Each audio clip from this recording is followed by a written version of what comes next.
Welcome back, everyone, to the Canadian Baseball Network podcast. We're very excited today to kind of highlight the Okotoks Dawgs program out in Alberta and talk a little bit about the All-Star game that's coming up on July 19th. And we're joined by program advisor John Milton and 19-year Major League veteran Matt Stairs. Guys, how's it going? I'm doing well. Thanks for having me, Matt. Yeah, thanks for having me on as well, Matt. Yeah, absolutely. So, excited to talk a little bit about this program. I had the opportunity to go out and watch some Western Canadian Baseball League action in Saskatoon not long ago. So, great baseball. But before we kind of get into the specifics of the All-Star game, John, can you kind of explain the idea of summer collegiate baseball for maybe high school players that are listening to it and don't know exactly what it is?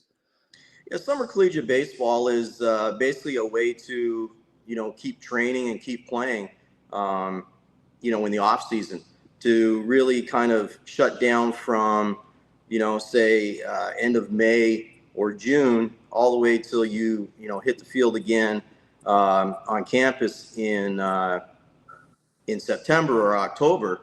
That's a long time. And also, too, for guys that may have not got a lot of innings or have not got a lot of at-bats, it's a way of, keeping your skills up at a level. And also, too, what we find here in Okotoks, we've had a lot of, I know just University of Illinois, Adam Christ, he said, one of the reasons why they love to send players here, if you can't play in front of 4,000 or 5,000 fans, how are you going to do it against LSU? So it's really like it's a training, but also in a competitive atmosphere. Yeah, talk a little bit about that, maybe a little bit about the quality of the WCBL and how you compared to what you've seen in other leagues and compared to college baseball, and what kind of development really happens over the course of the summer in a place like Okotoks. Well, in Okotoks, I mean, it's almost like it's like a minor league franchise, and in terms of development, I mean, all of our players are developing, and all of our players are playing. You don't come to a summer league team and don't play.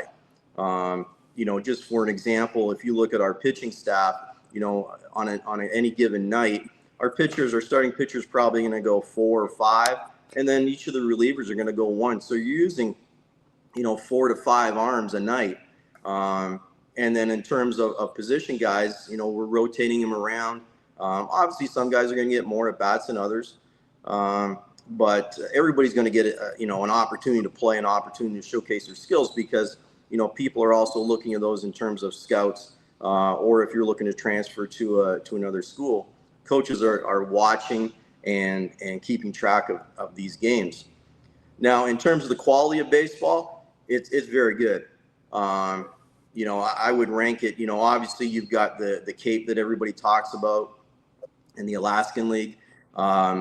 But I would say that we're kind of on par with the Northwoods League. It's one of the best leagues. It's kind of a hidden gem, to be quite honest, of summer collegiate baseball.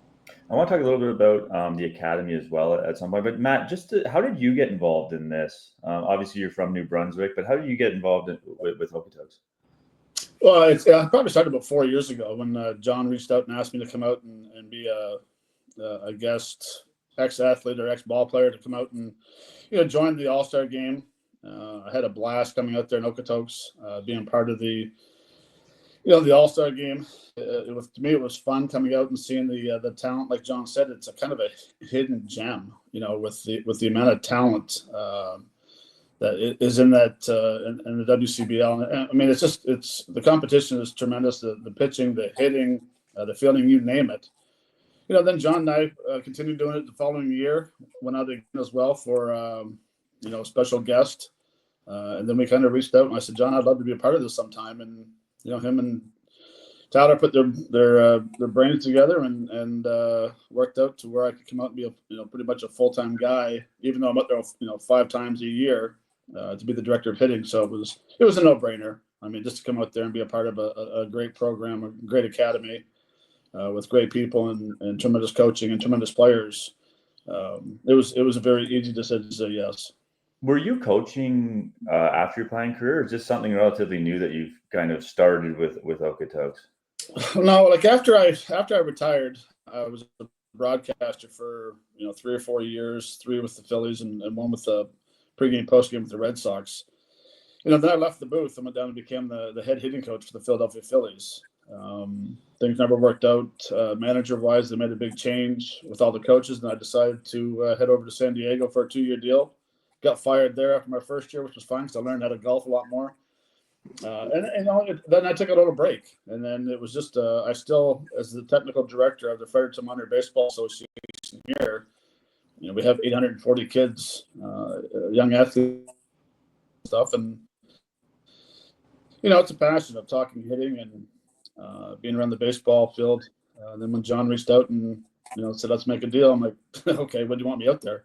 It was a quick turnaround, and went out and started in September and finished my first year, and I think it went very well. The players started to open up a little bit. My fourth and fifth time out, I'm an easy guy to approach. I love talking hitting. So it was, that's how I get involved with the Okotoks. Absolutely. So, I mean, obviously coming from, playing in the big leagues, coaching in the big leagues, did you find it difficult at all to kind of transition to coaching college hitters and younger teenage hitters? And how do you kind of break down that barrier? Because I'm sure it was probably intimidating for a lot of them knowing, who you were. All the players who I coach, and sometimes I set the standard a little too high. I've been told not to. I should go higher and higher as possible, and I kind of keep it pretty simple. I find that college players and even the kids in the academy are so willing to learn, and it's not as if we go out there and with the coaching staff, we don't change people's stances completely. We put them in a better position where they have a chance to go out and have a better contact or a better approach. I think for myself, I do a lot of the mental side of it. The short memory, hitting off your strengths, making hitting a little easier. I always tell them hitting's easy. Getting hits is very hard. So we just keep it simple that way, and with a great coaching staff we have, it worked out very well, and I think it proves that if you look at the record, not the record, but the numbers that the players have been putting up throughout the last few years, they're willing to learn, and that's the biggest thing is that the kids are dedicated, they want to learn, they want to get better, and they want to take that next step. I'm stealing that because I was a pitcher, so I'm going to say pitching's easy, but getting people out's hard. That's a good. Yeah, see, Matt, I don't like pitchers. I should have left that till the end of the conversation, then I guess. That's one thing. It's like when everyone's buddy and in the program and stuff, but when you get on the mound, there's no friends. Like there really isn't. I mean, it's a game where you go out and the pitcher's trying to battle to get you out, and you need to try to simplify it. And give yourself the best opportunity to have a quality at bat, not necessarily get a hit, but have a quality at bat. And I think that's that's one of those things that we kind of even push it in their brain a little bit about the approach and the short memory, and it's hard to get a hit, but just stay with your game plan, and a lot of things work out.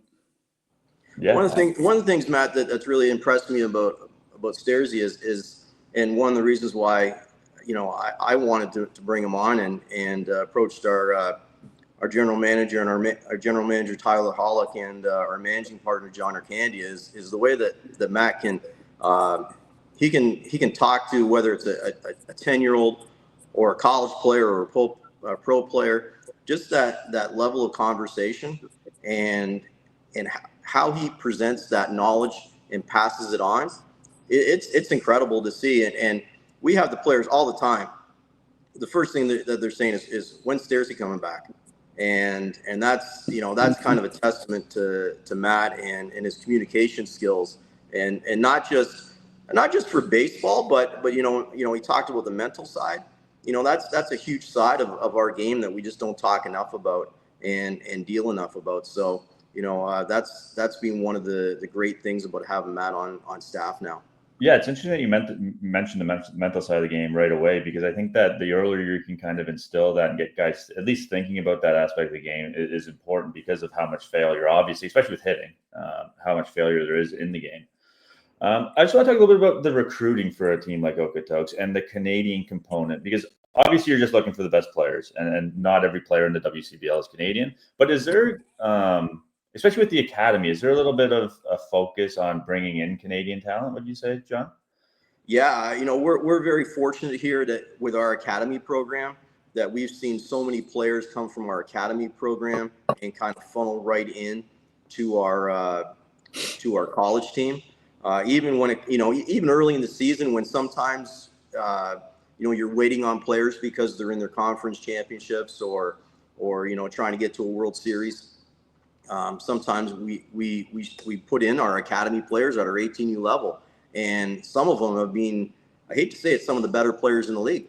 And we just saw it this year with some of our academy players that came in and really were impact players with the ball club early in the season and helped us get off to the start that we did.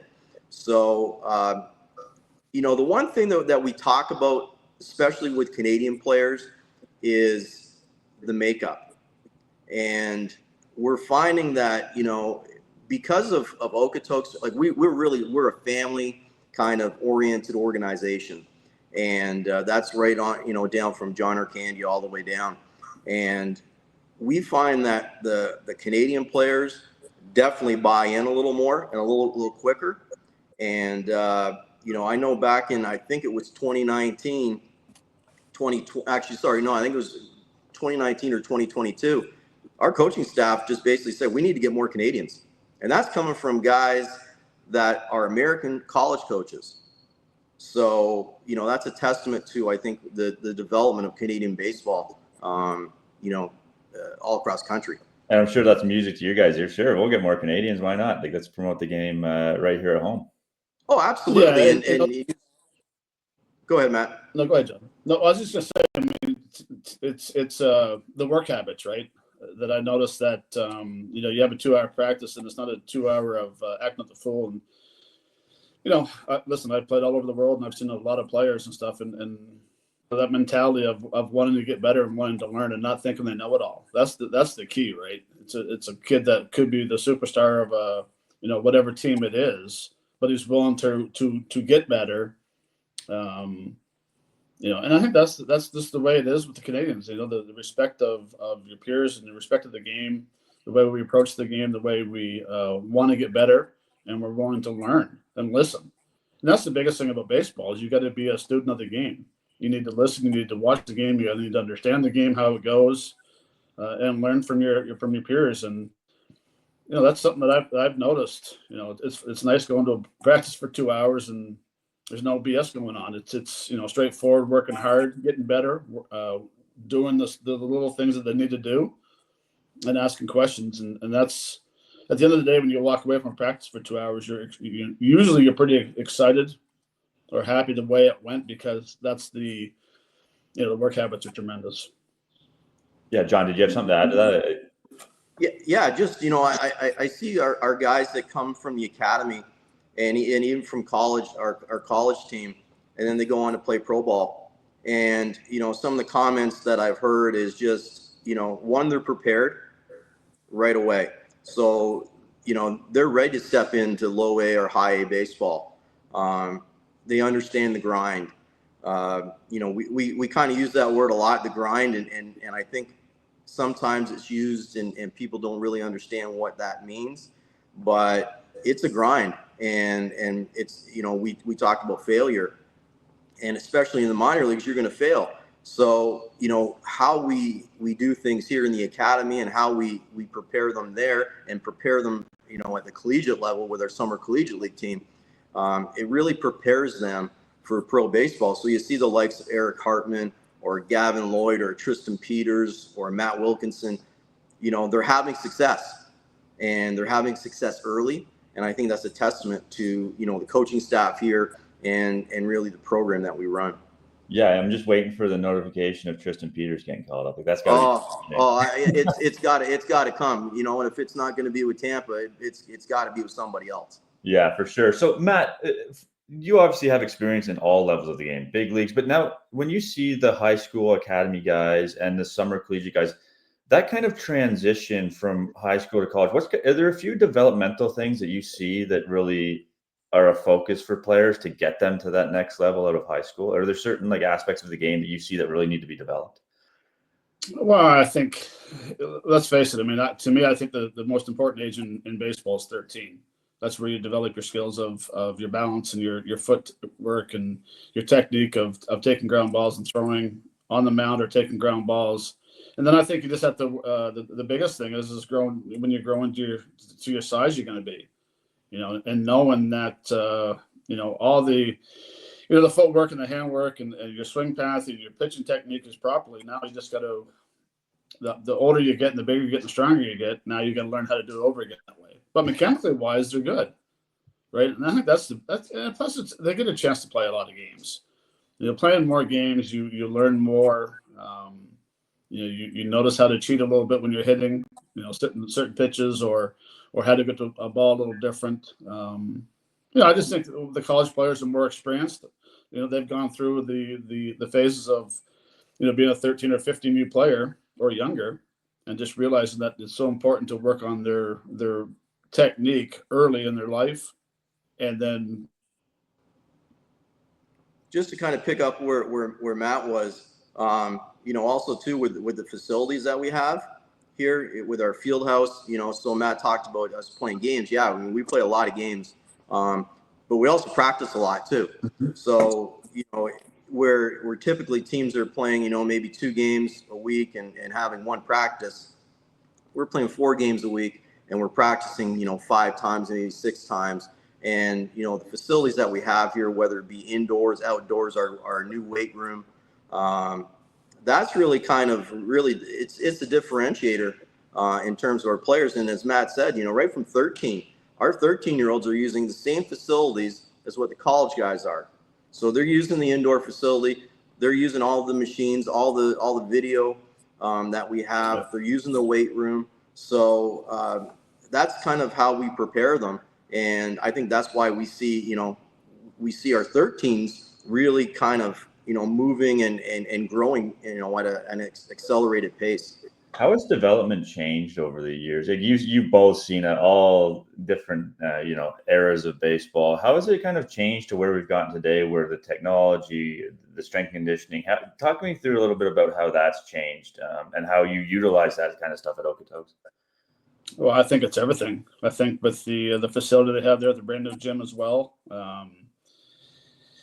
Again, it's the reps, right? The reps are so important to go out there and playing, 4 games a week. When I was there a couple of months ago, I just came home last week, but when I was before, there was 32 games when I was there to the academy and a lot of practices. And it's what I like about it is that you can go out and play in a game, and if something's not working right, you go into the indoor facility and work on it. And I think that's, with the gym, with the technology, with the filming going on, we don't want to give too much information to players because sometimes their brain will start, spinning a little too hard. Let's face it, when we get in the batter's box and we start thinking, we're dumb. That's I love that. You gotta be pretty much, the way I look, you gotta be a dumb hitter. You gotta stay in the batter's box, think simple, and hopefully for the best. And that's one of those things where, the development wise is just the opportunity to play so many games and so many practices and have quality coaches, from every level. The coaching staffs is unbelievable. When I go out, it makes my job very easy being the hitting director. And, it's one of those things where I said, well, we made the adjustment. This guy, this is what he's doing. And, that's to me is the biggest thing is just getting an opportunity. My God, on the East Coast, we've had teams that have played 4 games already. That's it. Weather. We don't have the indoor facility, but when you go out to Okotoks, I was up there last weekend and it rained and we had practice. I was at the ballpark at the field house for 12 hours. Working with everyone. So it's an opportunity, right? The more opportunity you get the chance to play, the better you're going to be, and you can make adjustments on struggling areas for development. Yeah, I think that's the biggest thing I've seen is just the amount of reps that guys can get regardless of whether it's an indoor facility, whether it's the coaching staff that's available. John, can you just touch a little bit on what you've seen in that phase of the game? Oh yeah, it's definitely it's evolving. I'm gonna say that I'm not a total 100% technology guy. I think we need to balance that out with kind of the technology that we have, but also, two of the biggest skills that we have in our body is our eyes and our gut, and those are things that we need to utilize a little more too. But in terms of technology and facilities, that's why here we're going to be expanding in the very near future on a multi-million-dollar pitching and hitting lab. which is going to have all the updated, we do have TrackMan already, but we're going to have, every lane is going to have TrackMan. We're going to have a classroom. So, because really the games are important for us, but I think if we can't develop, we're not going to be able to have the success that we've seen on the field. So really, training and development is number one, and that's one of the reasons why. And I keep saying it all the time is that Tyler Hollick and John Arcandia, they task us every day. How are we going to get better? How are we going to get our players better? And we've got 14 full-time coaches here. We've got 2 World Series champions with Stairsy and Lou Pote. And again, the thing that really our players and the parents really love is that when a Lou Pote or Matt Stairs or any of our coaches here, it's not just for show.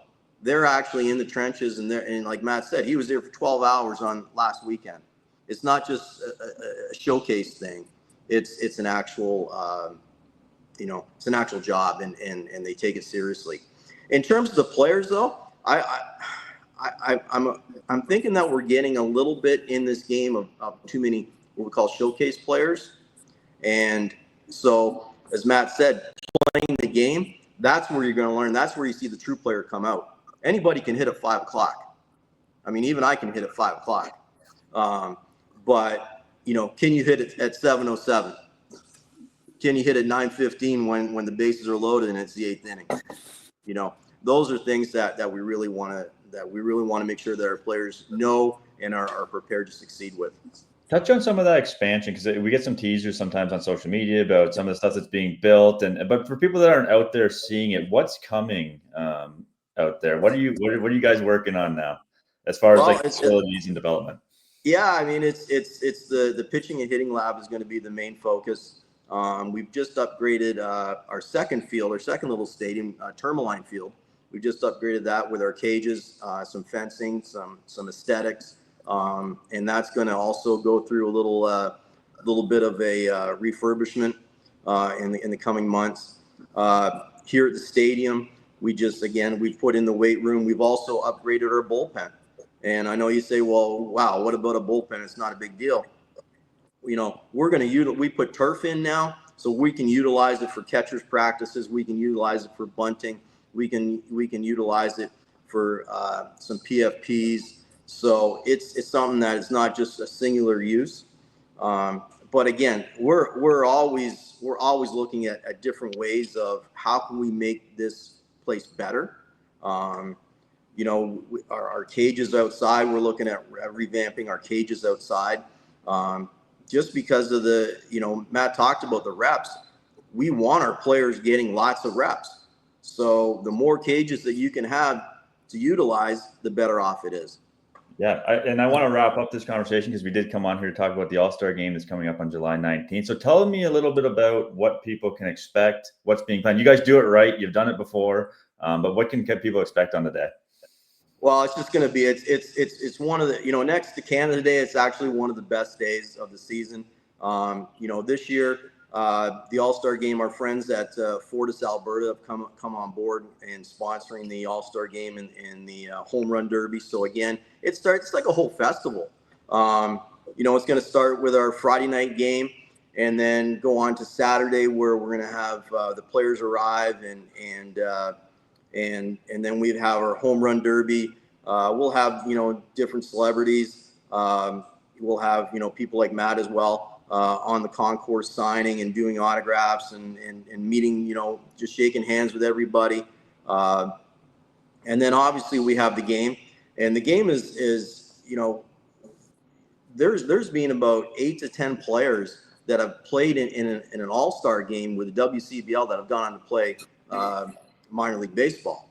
A couple from here, Titus Dimitri with the Braves and Micah McDowell with the Marlins played in this game. And our first ever game, it went to extra innings. And what an exciting night.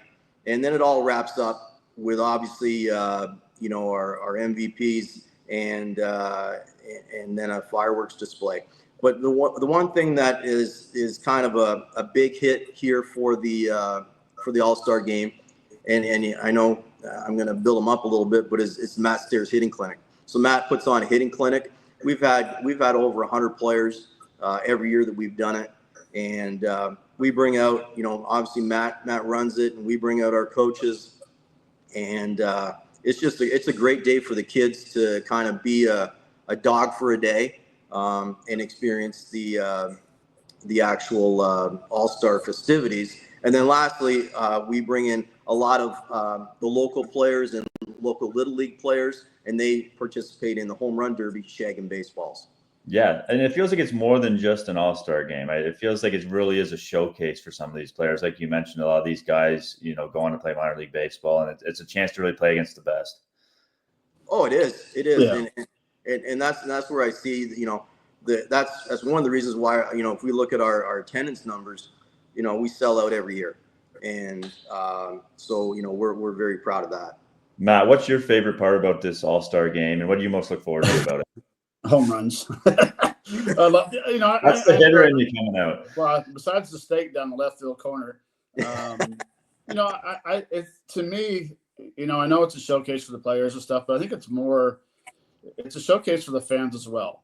And seeing the excitement of the packed house, which is, my numbers, I'll say 5,000 and above. I know it's a lot more than that, but just the atmosphere when these young, college players come out to play. You can just see the energy from the dugout. They don't sit back, and sometimes you go to an All-Star game, it's not a great crowd, the atmosphere is kind of dead. Okotoks they put it on right, and it's impressive. And I've actually, I think my first year came out, they wanted to know if I'd be interested in hitting in it, and first of all, no chance. But it's because you get these guys that are the players nowadays are so much bigger than they were back, when we were playing it, and the strength and the bats. Guys, the best players in the WCBL. It's an exciting game, but I think also too, and John mentioned it, the kids that are on the field, shagging fly balls for the home run contest, and the excitement they have. Let's face it, the All-Star game's great for the players, but the younger kids are sitting back going, I want to be part of this sometime, in the future. And I think that's the biggest thing for me, is that just the excitement of the fans, and especially the excitement of the kids when they get a chance to ask a dog for an autograph, or whoever's there for the All-Star game, wherever they are. And I love the clinic I put on as well. The coach is great job, what's going on, but they do the majority of the work. We put it together, of course, but it's a great couple of days, and it's something I look forward to. And I think this is John, my fourth year of coming out and doing it, and so. Hopefully they continue doing it every year, but we'll see what happens. Absolutely. Seems like a really great celebration of baseball, and obviously being in Canada, that's why, makes it extra special. John and Matt, this was a lot of fun to talk about the Okotoks Dawgs and this All-Star game, and we're looking forward to it. Again, the game is on July 19th, and thank you both so much for joining us. Yeah, no problem. Yeah. And one real quick thing is that I think you have to really appreciate when you come to Siemens Stadium. Because this ballpark is, all the stadiums they have out there, all the three ballparks they have are tremendous. But when you come to Siemens Stadium and the burn and it's an amazing facility, amazing ballpark that people enjoy to come to and watch games as well. For sure. And that's one of the reasons why it was voted the best summer collegiate ballpark in North America. It's not just the facility, but it's the atmosphere too. Absolutely, and one day I'll make my way out there. It's a goal of mine. So at some point, I'm gonna make my way out there. But again, I got a place for you to stay. Okay, perfect. There you go. I don't even have to pay. Well, maybe you'll charge me. I don't know. We'll see. But thank you again so much for joining us. Yeah, no problem, Matt. Thanks, John. Thank you for listening. Be sure to check out Canadian Baseball Network for extensive and comprehensive coverage of the latest in Canadian baseball. And the Baseball Zone, Canada's leading instructional baseball academy and training home to thousands of MLB pro, college, and youth baseball players.